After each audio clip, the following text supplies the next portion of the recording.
The Holy Quran has recently been accused of inciting hatred, violence, and terrorism. These attacks hinge on taking verses out of context, omitting parts of verses or sentences, and falsifying translations. One such attack is the movie Fitna by Geert, which cites 5 verses from the Quran. In part 1 of this presentation, we will examine these 5 verses in detail. The first deception of fitna is that Surah 8 verse 60 says to commit terrorist acts on civilians. Not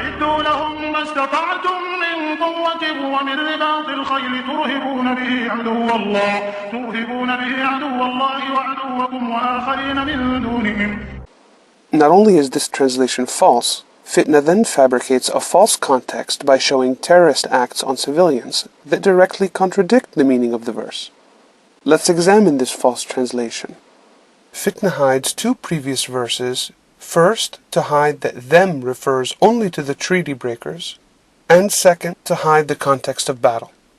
Third, this is a false repetition to give false emphasis on striking terror.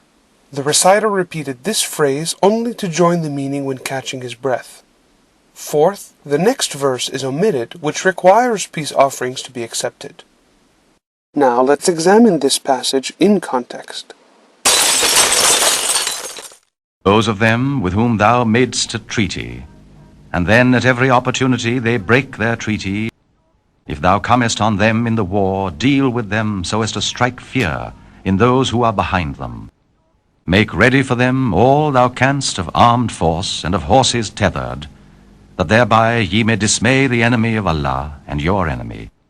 The verse mentions the standard intimidation strategy of the enemy military only in the context of battle against treaty breakers. And if they incline to peace, incline thou also to it. Furthermore, the very next verse requires peace to be accepted if offered. As a result, committing terrorist acts on civilians would be in direct violation of the instructions given by this verse. The second deception of fitna is that Surah 4 verse 56 says to make disbelievers suffer in this life.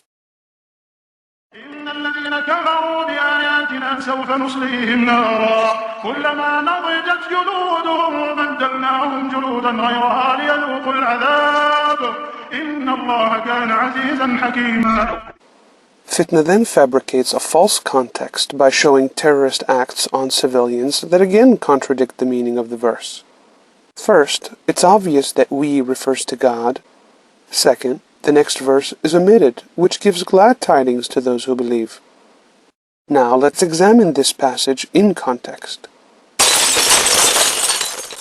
This verse warns that only God Himself will punish disbelievers in the afterlife, meaning after they have had their entire life to repent, just as Judaism and Christianity inform. And as for those who believe and do good works, we shall make them enter gardens underneath which rivers flow, to dwell therein forever. And as with every warning in the Quran, it's followed immediately by good tidings to righteous people, and not the somber impression resulting from hiding the next verse. As a result, the actions fitna accuses this verse of inciting would actually violate it in 3 ways: to judge instead of God, to punish instead of God, and to do so before the allotted deadline. The third deception of fitna is that Surah 47 verse 4 says to kill non-Muslim civilians and prisoners. فإذا لقيتم الذين كفروا فضرب الرقاب حتى إذا أثخنتموهم فشدوا الوثاق. Both this false translation and the false context fitna then fabricates by showing a civilian and prisoner that were killed again directly contradict the meaning of the verse. Let's examine this false translation. This is an incomplete sentence with the rest of the verse omitted. First, to hide the command of releasing prisoners, and second, to hide the context of battle. And third, which is why the translation is wrong and should read, when you meet in battle or in fight, according to Yusuf Ali and Pickthall. Fourth, there's no Quranic term for the mistranslation caused a bloodbath, Athqantum is translated routed or subdued, according to Yusuf Ali and Pickthall. Now let's examine this passage in context.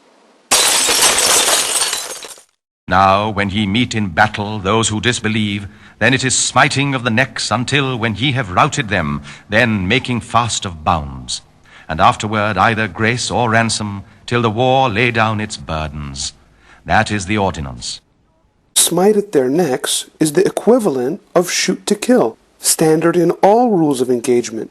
This verse permits killing of only enemy combatants only during battle. Furthermore, the omitted part of the verse requires the release of prisoners mercifully or for reparation. As a result, killing civilians and prisoners is actually in direct violation of this verse. The fourth deception of fitna is that Surah 4 verse 89 says to kill and not befriend apostates and non-Muslims. حتى يهاجروا في سبيل الله فإن تولوا فخذوهم وقتلوهم حيث وجدتموهم ولا تتخذوا منهم وليا ولا نصيرا. Again, both this false translation and the false context fitna fabricates, by showing violence to apostates and someone desecrating a church, directly contradict the meaning of the verse. Let's examine this false translation. First, fitna hides the previous verse to hide that they refers only to the hypocrites committing treason. Second, this is an incomplete sentence with the next verse omitted to hide the exception of people offering peace. Now let's examine this passage in context. What aileth you that ye are become two parties regarding the hypocrites?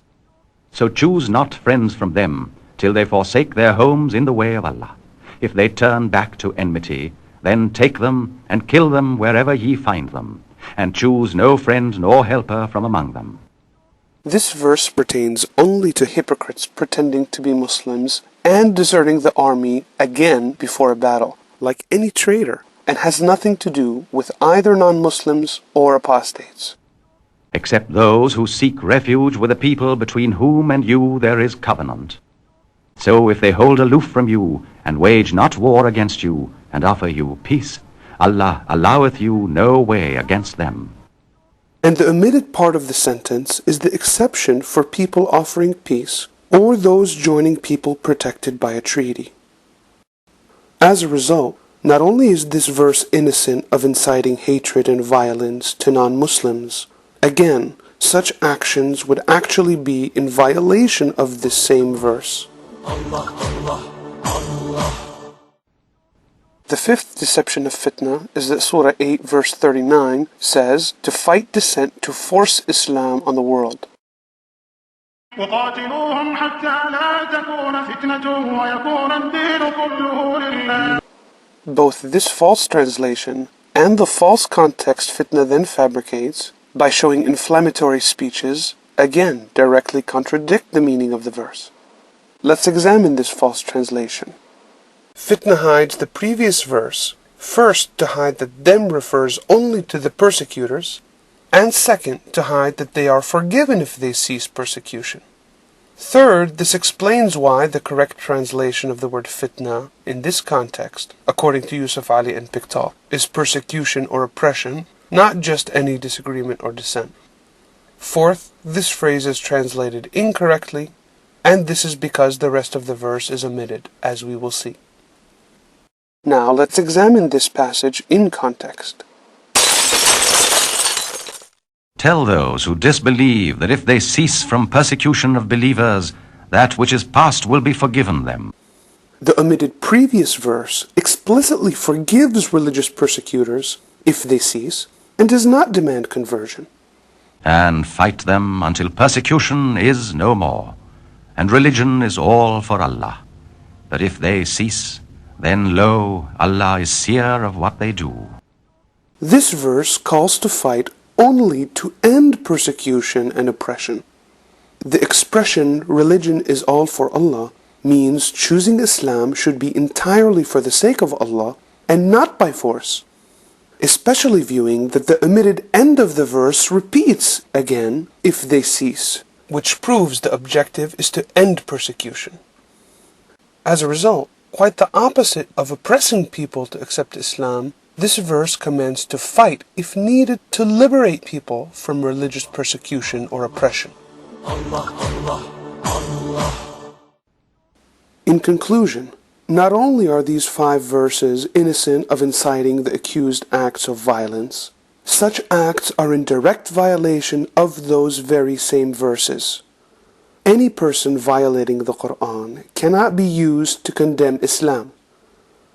Geert Wilders has thus proven that attacking any verse of the Quran requires systematically providing false translations, falsifying context, and committing grave and unfaithful omissions. This puts into serious question the morality, integrity, or intelligence of anyone claiming the Quran incites hatred, violence, or terrorism.